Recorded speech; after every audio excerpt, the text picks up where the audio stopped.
श्री शिवाय नमस्तुभ्यं। ओम नमः शिवाय।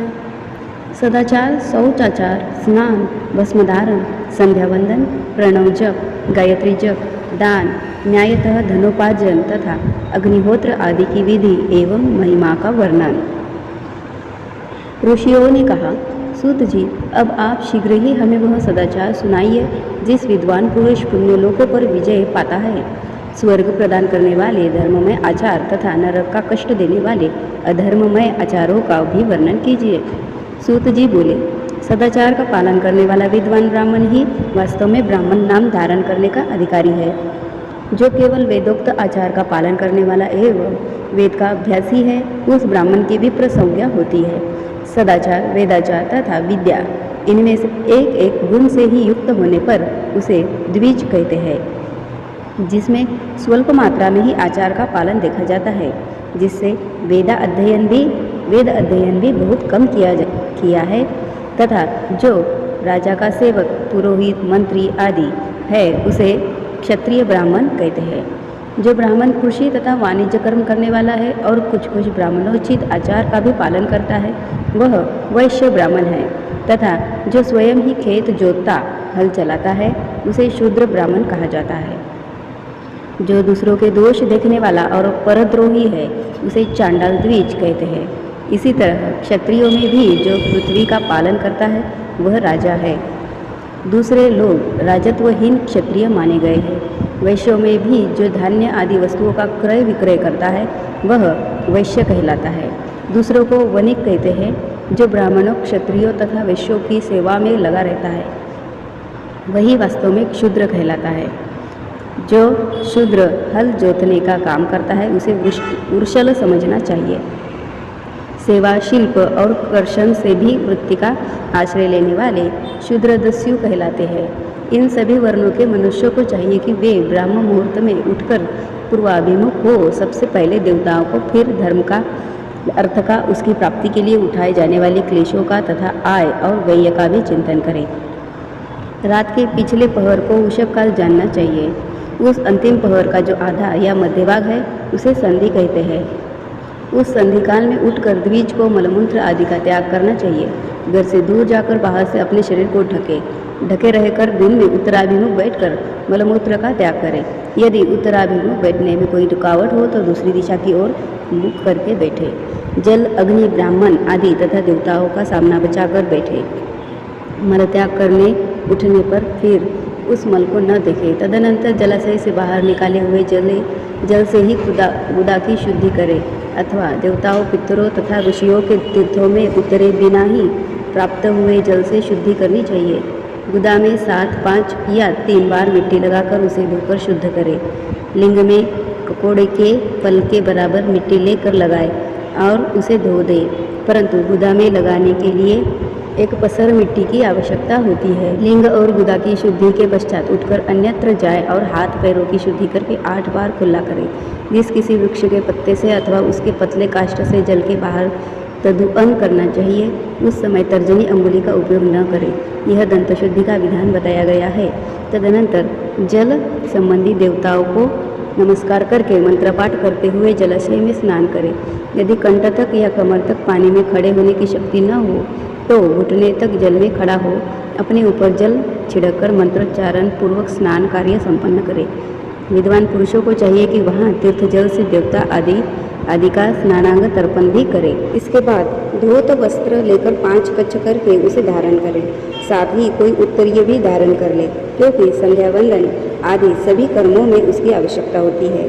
नदी आदि तीर्थों में स्नान करने पर स्नान संबंधी उतारे हुए वस्त्र को वहाँ न धोए। स्नान के पश्चात विद्वान पुरुष भीगे हुए उस वस्त्र को बावड़ी में, कुएं के पास अथवा घर आदि में ले जाए और वहाँ पत्थर पर, लकड़ी आदि पर, जल में या स्थल में अच्छी तरह धोकर उस वस्त्र को निचोड़े। द्विजों, वस्त्रों को निचोड़ने से जो जल गिरता है, वह एक श्रेणी के पितरों की तृप्ति के लिए होता है। इसके बाद जाबाली उपनिषद में बताए गए अग्निभीति मंत्र से भस्म लेकर उसके द्वारा त्रिपुंड लगाए। जाबाली उपनिषद में भस्म धारण की विधि इस प्रकार कही गई है। ओम अग्निरीति भस्म वायुरीति भस्म योमेति भस्म जलमीति भस्म स्थलमिति भस्म, इन मंत्र से भस्म को अभिमंत्रित करे। माँ नस्तोके तनये मान आयुषीमा, नो गोषु मानो अश्वेषु रीरीशः, मानो वीरान रुद्र भामिनो वधिर्ह विष्मनन्तः सदमित्वा हवामहे। इस मंत्र से उठाकर जल से मले। तत्पश्चात त्रायुषः जमदग्नेः कश्यपस्य त्रायुषम्, यद्देवेषु त्रायुषः तन्नो अस्तु त्रायुषम् इत्यादि मंत्र से मस्तक, ललाट, वक्षस्थल और कंधों पर त्रिपुंड्र करे। आयुषम जमदग्ने कश्यपस्य त्रायुषम, यद्देवेषु त्रायुषम तन्नो अस्तु त्रायुषम तथा त्र्यंबकम यजामहे सुगंधिं पुष्टिवर्धनम उर्वारुकमिव बंधनामृत्योर्मुक्षीय मामृताम। इन दोनों मंत्रों को 3-3 बार पढ़ते हुए 3 रेखाएं खींचे। इस विधि का पालन न किया जाए, इसके पूर्व ही यदि जल में भस्म गिर जाए तो गिराने वाला नरक में जाता है। आपोहिष्टः इत्यादि मंत्र से पाप शांति के लिए सिर पर जल छिड़के तथा यस्य क्षयाय इस मंत्र को पढ़कर पैर पर जल छिड़के। इसे संधि प्रोक्षण कहते हैं। आपोहिष्ठा इत्यादि मंत्र से 3 ऋचाएँ हैं और प्रत्येक ऋचा में गायत्री छंद के 3-3 चरण हैं। इनमें से प्रथम ऋचा के 3 चरणों का पाठ करते हुए क्रमशः पैर, मस्तक और हृदय में जल छिड़के। दूसरी ऋचा के 3 चरणों को पढ़कर क्रमशः मस्तक, हृदय और पैर में जल छिड़के तथा तीसरी ऋचा के 3 चरणों का पाठ करते हुए क्रमशः हृदय, पैर और मस्तक का जल से प्रोक्षण करें। इसे विद्वान पुरुष मंत्र स्नान मानते हैं।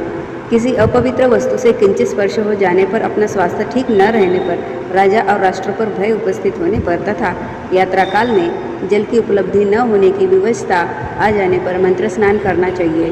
काल सूर्यश्च माँ मन्युश्च इत्यादि सूर्यानुवाक से तथा सायंकाल अग्निश्च माँ मन्युश्च इत्यादि अग्नि संबंधी अनुवाक से जल का आचमन करके पुनः जल से अपने अंगों का प्रोक्षण करें।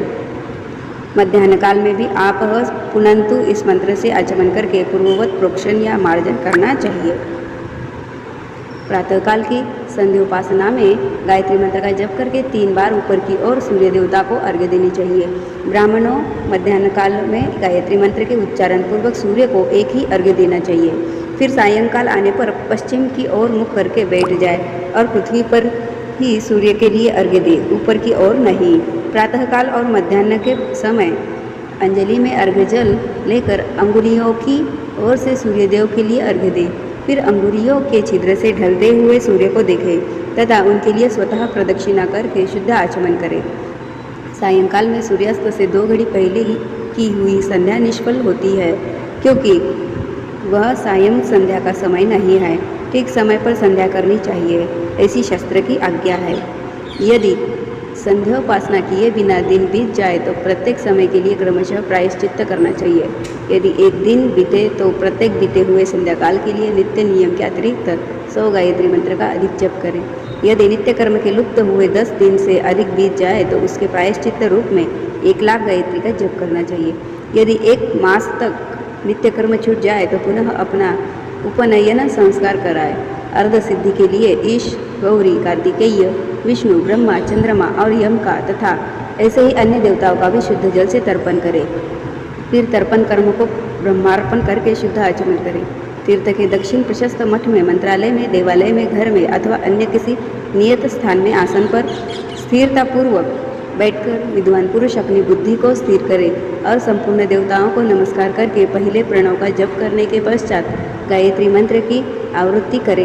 प्रणव के अ, उ और म इन तीनों अक्षरों से जीव और ब्रह्म की एकता का प्रतिपादन होता है। इस बात को जानकर प्रणव ओम का जप करना चाहिए। जप काल में यह भावना करनी चाहिए कि हम तीनों लोकों की सृष्टि करने वाले ब्रह्मा, पालन करने वाले विष्णु तथा संहार करने वाले रुद्र की, जो स्वयं प्रकाश चिन्मय है, उपासना करते हैं। यह ब्रह्मस्वरूप ओंकार हमारे कर्मेंद्रियों और ज्ञानेंद्रियों की वृत्तियों को, मन की वृत्तियों को तथा बुद्धि वृत्तियों को सदा भोग और मोक्ष प्रदान करने वाले धर्म एवं ज्ञान की ओर प्रेरित करे। प्रणव के इस अर्थ का बुद्धि के द्वारा चिंतन करता हुआ जो इसका जप करता है वह निश्चय ही ब्रह्म को प्राप्त कर लेता है, अथवा अर्थानुसंधान के बिना भी प्रणव का नित्य जप करना चाहिए। इससे ब्राह्मणत्व की पूर्ति होती है। ब्राह्मणत्व की पूर्ति के लिए श्रेष्ठ ब्राह्मण को प्रतिदिन प्रातःकाल 1 सहस्त्र गायत्री मंत्र का जप करना चाहिए। मध्याह्न काल में 100 बार और सायंकाल में 28 बार जप की विधि है। अन्य वर्ण के लोगों को अर्थात क्षत्रिय और वैश्य को तीनों संध्याओं के समय यथासाध्य गायत्री जप करना चाहिए। शरीर के भीतर मूलाधार, स्वादिष्ठान, मणिपुर, अनाहत, आज्ञा और सहस्त्रार ये 6 चक्र है। इनमें मूलाधार से लेकर सहस्त्रार तक 6 स्थानों में क्रमशः विद्येश्वर, ब्रह्मा, विष्णु, ईश, जीवात्मा और परमेश्वर स्थित है। इन सब में ब्रह्म बुद्धि करके इनकी एकता का निश्चय करें और वह ब्रह्म मैं हूँ ऐसे भावनापूर्वक प्रत्येक श्वास के साथ सो अहम का जप करें। उन्हीं विद्येश्वर आदि के ब्रह्मरंध्र आदि में तथा इस शरीर से बाहर भी भावना करें। प्रकृति के विकारभूत महतत्व से लेकर पंचभूत पर्यंत तत्वों से बना हुआ जो शरीर है, ऐसे सहस्त्रों शरीरों का एक एक अजपा गायत्री के जप से एक एक के क्रम से अतिक्रमण करके जीव को धीरे धीरे परमात्मा से संयुक्त करे। यह जप का तत्व बताया गया है। 100 अथवा 28 मंत्रों के जप से उतने ही शरीरों को अतिक्रमण होता है। इस प्रकार जो मंत्रों का जप है, इसी को आदिक्रम से वास्तविक जप जानना चाहिए। सहस्त्र बार किया हुआ जप ब्रह्मलोक प्रदान करने वाला होता है, ऐसा जानना चाहिए। 100 बार किया हुआ जप इंद्रपद की प्राप्ति कराने वाला माना गया है। ब्राह्मणेतर पुरुष आत्मरक्षा के लिए जो स्वल्प मात्रा में जप करता है, वह ब्राह्मण के कुल में जन्म लेता है। प्रतिदिन सूर्योपस्थान करके उपयुक्त रूप से जप का अनुष्ठान करना चाहिए। 12 लाख गायत्री का जप करने वाला पुरुष पूर्ण रूप से ब्राह्मण कहा गया है। जिस ब्राह्मण ने 1 लाख गायत्री का भी जप न किया हो, उसे वैदिक कार्य में न लगाए। 70 वर्ष की अवस्था तक नियम पालन पूर्वक कार्य करें। इसके बाद गृह त्याग कर संन्यास ले लें। परिव्राजक या सन्यासी पुरुष नित्य प्रातःकाल 12,000 प्रणव का जप करे। यदि एक दिन इस नियम का उल्लंघन हो जाए तो दूसरे दिन उसके बदले में उतना मंत्र और अधिक जपना चाहिए और सदा इस प्रकार जप को चलाने का प्रयत्न करना चाहिए। यदि क्रमशः 1 मास आदि का उल्लंघन हो गया तो 1.5 लाख जप करके उसका प्रायश्चित्त करना चाहिए। इससे अधिक समय तक नियम का उल्लंघन हो जाए तो पुनः नए सिरे से गुरु से नियम ग्रहण करें। ऐसा करने से दोषों की शांति होती है, अन्यथा वह रो नरक में जाता है। जो सकाम भावना से युक्त गृहस्थ ब्राह्मण है, उसी को धर्म तथा अर्थ के लिए यत्न करना चाहिए। मुमुक्षु ब्राह्मणों को तो सदा ज्ञान का ही अभ्यास करना चाहिए। धर्म से अर्थ की प्राप्ति होती है, अर्थ से भोग सुलभ होता है, फिर उस भोग से वैराग्य की संभावना होती है। धर्मपूर्वक उपार्जित धन से जो भोग प्राप्त होता है, उससे एक दिन अवश्य वैराग्य का उदय होता है।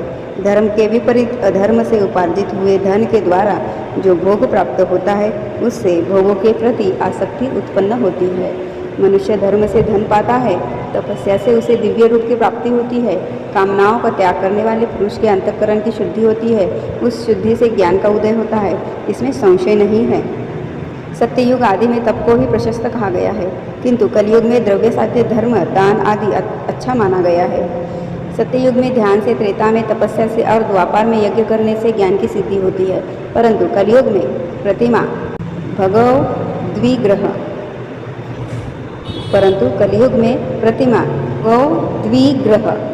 द्विग्रह की पूजा से ज्ञान लाभ होता है। अधर्म हिंसा दुख रूप है और धर्म सुख रूप है। अधर्म से मनुष्य दुख पाता है और धर्म से वह सुख एवं अभ्युदय का भागी होता है। दुराचार से दुख प्राप्त होता है और सदाचार से सुख। अतः भोग और मोक्ष की सिद्धि के लिए धर्म का उपार्जन करना चाहिए। जिसके घर में कम से कम 4 मनुष्य है, ऐसे कुटुंब के ब्राह्मण को जो 100 वर्ष के लिए जीवन निर्वाह की सामग्री देता है, उसके लिए वह दान ब्रह्मलोक की प्राप्ति कराने वाला होता है। 1 सहस्त्र चांद्रयान वृत्त का अनुष्ठान ब्रह्मलोकदायक माना गया है। जो क्षत्रिय 1 सहस्त्र कुटुंब को जीविका और आवास देता है, उसका वह कर्म इंद्रलोक की प्राप्ति कराने वाला होता है। इस 10,000 कुटुंब को दिया हुआ आश्रयदान ब्रह्मलोक को प्रदान करता है। दाता पुरुष जिस देवता को सामने रखकर दान करता है, अर्थात वह दान के द्वारा जिस देवता को प्रसन्न करना चाहता है, उसी का लोक उसे प्राप्त होता है। यह बात वेदवेत्ता पुरुष अच्छी तरह जानते हैं।